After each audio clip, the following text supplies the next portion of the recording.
The video to section 7.6, solving radical equations.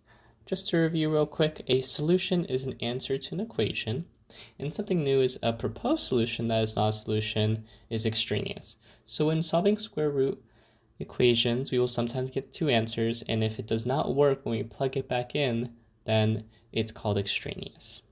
Although we will not get an extraneous solution, here's an example of a problem that has two answers, x squared equals 4. So we know that 2 squared gives us 4, and that the negative 2 squared gives us 4 also, only if it's in the parentheses. But if we were to solve this out, we could just square root both sides, because the opposite of squaring is square rooting, and square root 4 to get 2, but we do have to add that plus or minus 2. So this is an example of an equation that has two solutions, although neither are extraneous because they both are true.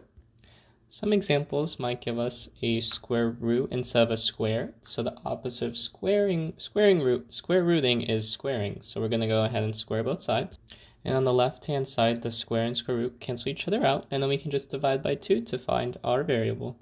So in example 2, we have the square root of x minus 20 equals 3. Again, we have a square root, so we're going to do the opposite operation, which is squaring.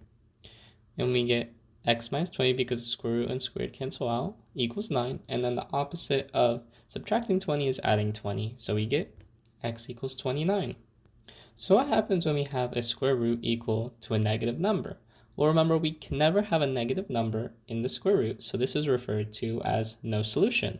Or we can refer to that as a circle with a little line through it, or a 0, I'm sorry.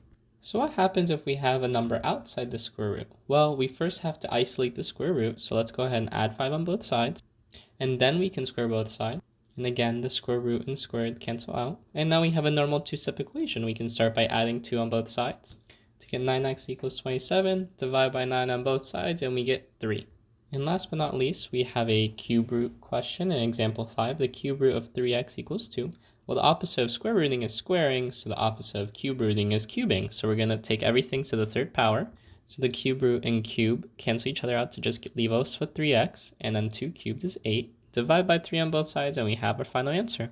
X equals a over 3, and that's the end of this video, solving radical equations.